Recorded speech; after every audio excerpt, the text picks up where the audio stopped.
Hi Leo, welcome. So tingnan natin kung ano yung mensahe sa'yo. So be open-minded po, hindi halos lahat makaresonate. Thank you nga po pala sa mga nagsusubscribe, sa mga bumabalik. Maraming pong salamat. Give me the message for Leo. Ano yung mensahe sa'yo?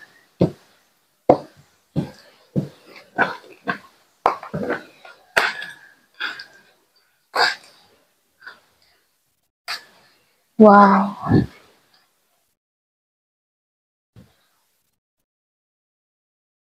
So nafe-feel ko dito yung positive.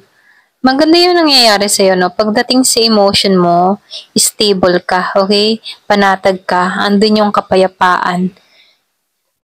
So nakikitaan ko dito, yung iba sa inyo, merong masayang mangyayari or magaganap sa'yo dito.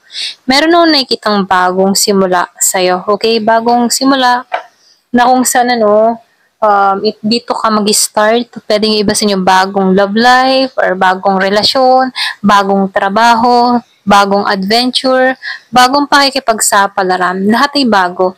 So, nafe-feel ko dito mo mararamdaman na mapufulfilled yung emotion mo dahil sa mga nangyayari or nagaganap sa'yo. Okay?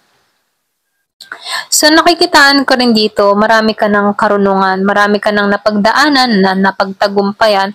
Yung iba sa inyo, nandito kasi stage na unti-unti ka nang nakakalampas sa mga pagsubok na kinakaharap mo. So lumalabas dito yung renewal, andun yung maturity, okay? Lalo-lalo na sa mga pagpapasya na ginagawa mo dito. Matalino ka dito, ito rin nakikita ko sa'yo. So, pagdating sa financial, stable ka naman, magaling kang humawak ng pera, or pwede rin likas na ikaw ay medyo may pagkakuripot, So, dito, nakikitaan ko dito, meron kang mga pinaglalaanan, kaya magaling kang humawak ng pera. Hindi ka basta-basta bumibili ng mga luho-luho, okay? Ito lang nafe-feel ko sa'yo. Yung iba sa inyo, marami kang naiipon, or pwede rin sabihin, meron kang pinaglalaanan, or pwede rin meron kang gustong bilihin dito. Kasi pagdating sa kaperahan mo, stable ka. Yung iba sa inyo, pwedeng maganda yung takbo ng trabaho, okay ang lahat, wala kang pinoproblema. So, lumalabas dito, merong pag-unlad na mangyayari sa'yo, okay? So, lumalabas din dito, yung iba sa inyo, nagiging kang patient, okay? Kung ikaw yung tipo ng tao na nagsisimula pa lang sa trabaho, andun yung pagiging mong patient, lalo-lalo na sa mga pinag-iipunan mo dito. Yung iba sa inyo, nakikita ko dito, mahaba yung pasensya mo, hindi ka nagmamadali. Kumbaga, ini-enjoy mo yung buhay na meron ka rito.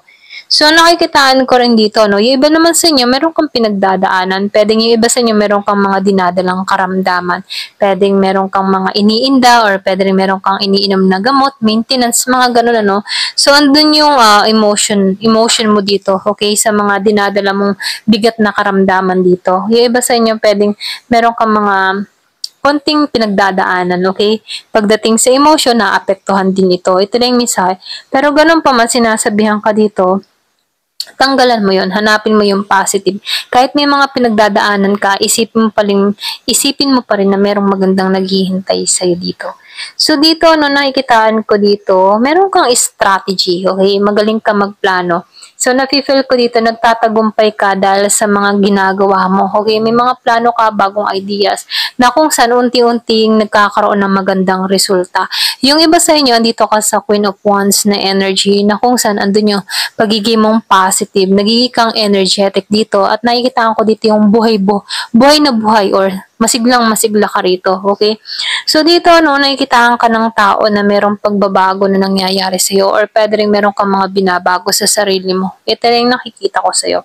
So, nakikita ko rin dito, very independent woman. Yung iba sa inyo, mayroon kang ma-attract dito na tao na tulad mo, okay, very independent, marunong sa buhay, matalino, at nakikita ko dito na stable na rin ang pamumuhay. Meron siyang pagka-emperor energy na katulad mo na merong pagka-empress energy. Alam ko ano talaga yung gusto, okay? Kaya lang dito, yung iba sa inyo, medyo maingat ka, or pwede rin sabihin, meron kang karanasan or meron kang experience dito. Kung meron kang kadiling na Capricorn, andun yung paglaya mo sa sitwasyon dito sa tao na to. Siya yung tipo ng tao na merong bisyo, or pwede rin meron tong mga kalokohang ginawa sa'yo. Binibigyan ka dito ng babala na kung saan, ito na yung time para mag-put ka ng boundary para sa sarili mo. Kasi meron akong nakikitang papasok, devil energy, na kung saan toxic, okay? Pwedeng meron kang kadiling na narcissist, or pwede rin sabihin, siya yung tipo ng tao na may pagka-negativity, okay? Ayan, so tingnan pa natin dito kung ano pa yung mensahe sa'yo.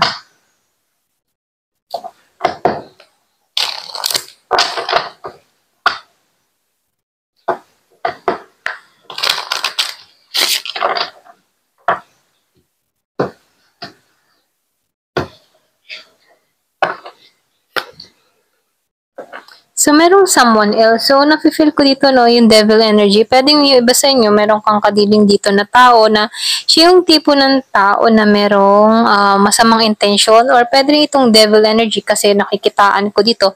Meron ditong the emperor and the empress. Pwedeng iba sa inyo, meron kang karelasyon na maganda yung inyong usapan, maganda yung inyong samahan. Kaya lang sa hindi inaasahan, meron ditong devil energy, or pwedeng meron ditong tao na gustong sabotahe yung connection o yung relasyon na meron ka dito. Okay? Kaya, so, nafe-feel ko dito, meron ditong tao na gustong kunin kung anong meron ka. Ganyan. So, meron akong nakikita nag-i-spy. Yung iba sa inyo, meron nag-i-espiya, meron nag-aalam ng information, or pwede rin meron kang tinutuklas. Okay? Pwede ikaw, meron kang tinutuklas about sa person mo, or pwede rin meron ka lang inaalam na information. Okay? So, andito yung manifestation, ano. So, nakikitaan ko rin dito. Sinasabihan ko dito, isipin mong maigi kung ano talaga yung ima-manifest mo kasi ma-attract mo to, okay?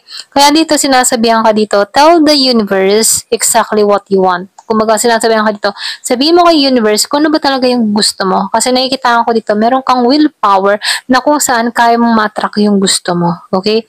So, dito, ano, get ready to be wine and dine. So, nabi-feel ko dito, meron ditong papasok sa buhay mo na kung saan, ano, pwedeng iba sa inyo, meron dito bagong relasyon, bagong pag-ibig, meron ditong tao na gusto kang makilala, okay? So, nafe-feel ko dito, meron ditong dating, okay? Or date, pwedeng iba sa inyo, handa ka na makipag-date muli, okay? Yung iba sa inyo, no, hindi halos lahat.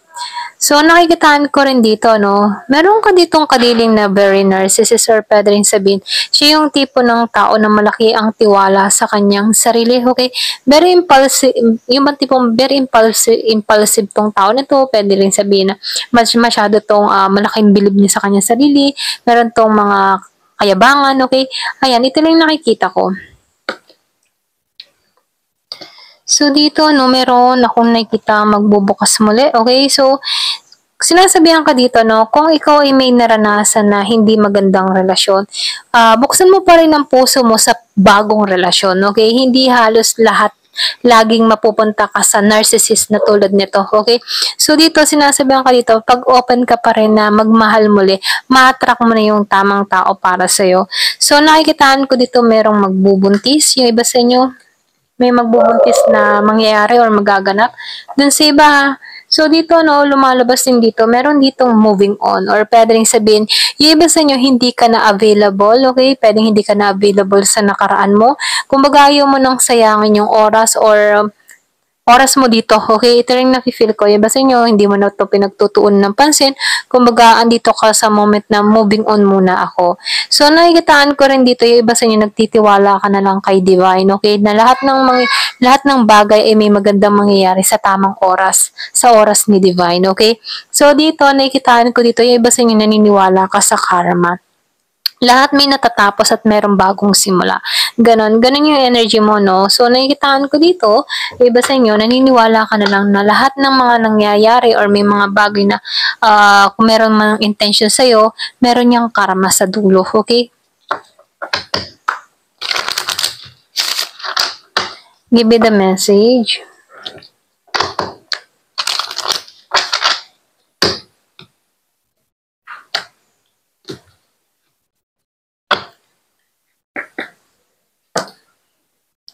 So, dito, no, reflect. So, nakikitaan ko dito yung reflection, mirroring each other. Kumbaga, depende sa ginagawa ng isang tao kung paano to magre-reflect, ano. So, nafe-feel ko dito, yung mabubuti mong gawa ay magre-reflect sa'yo na kung saan dito yung pag-aani ng tagumpay.